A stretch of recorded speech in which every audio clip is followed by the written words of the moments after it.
Hey everyone, June is PTSD Awareness Month, and so I'm making a series of really short videos to talk about what it's like for me living with PTSD. And today I wanted to talk a little bit about dissociation.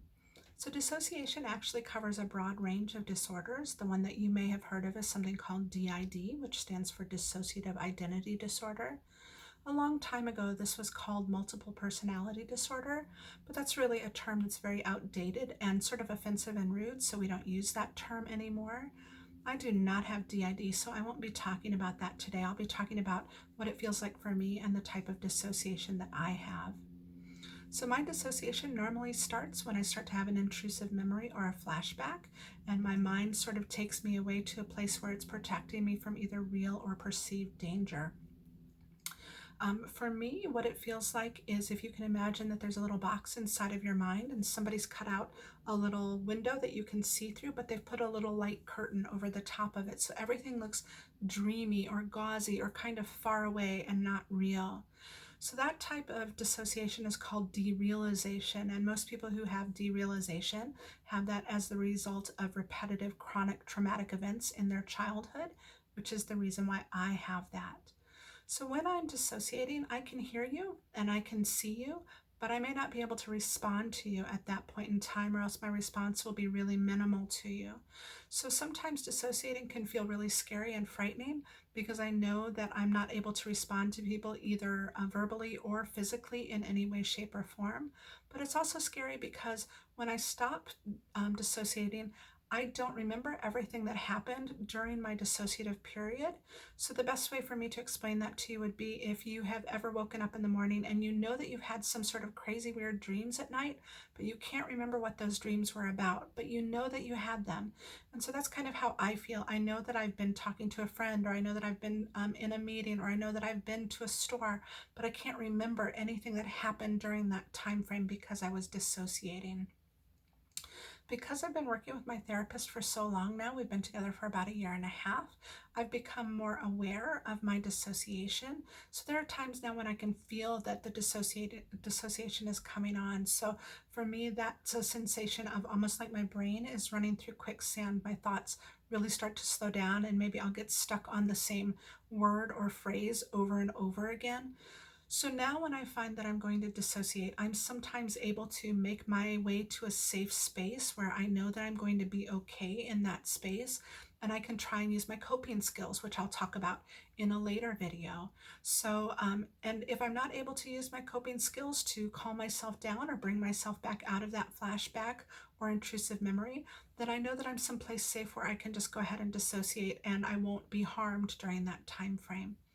So my dissociation can last just a few minutes. Typically for me, it's 5 to 15 minutes, but sometimes it can last a little bit longer than that. Some folks dissociate for days or weeks or even longer than that at a time.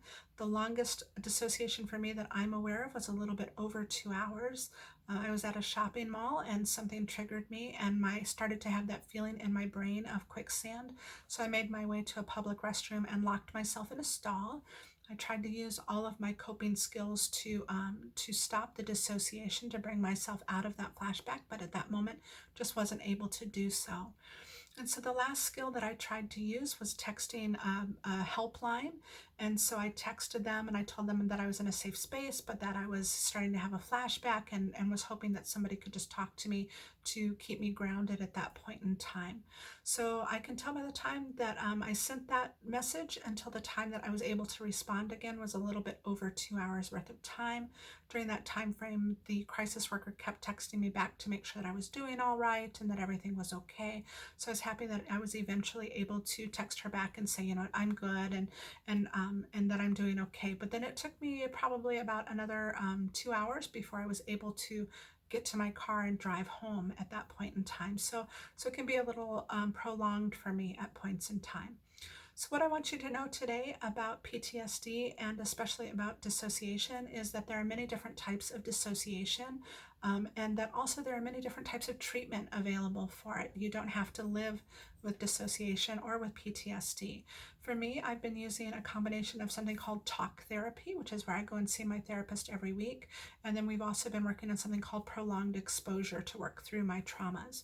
But some people take medication for their dissociation. Other people use something called EMDR, which is an eye movement technique that helps you to retrain your brain. Some people are able to use cognitive behavioral therapy to work through this, but different techniques are going to work differently for everybody. So if you try one technique with your therapist and it doesn't work, then I would encourage you to keep trying different techniques.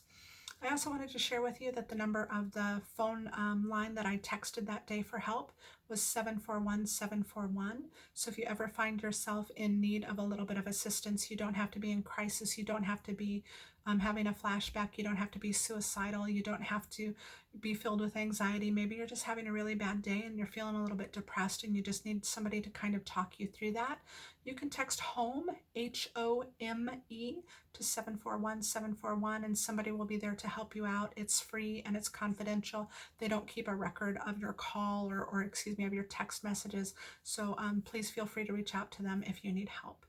And one thing that I'll say throughout all of these videos over and over again is that if you have lived through trauma, or if you're living in a situation right now that is causing you to have mental health issues, or even if you just need some life skills to help you with a situation, or if you're having other things going on in your mind that you're not quite sure about, then I would totally encourage you to find a licensed, qualified therapist. If you go to a therapist and you don't like the first one that you see, that's okay, and that happens sometimes. Then what you do is you find a different therapist and you find somebody that you're comfortable with, who you feel like you can really work with. And I would encourage anybody to do that, because I will tell you that you are totally worth great mental health. You're totally worth it, and your mental health is worth it. So thank you guys so much for listening. If you have any questions about what it's like to dissociate, or if you have questions about PTSD, go ahead and put them in the comments below, and I will do my best to answer those questions for you in my next video. Thanks so much for listening, and I hope you guys have a great day.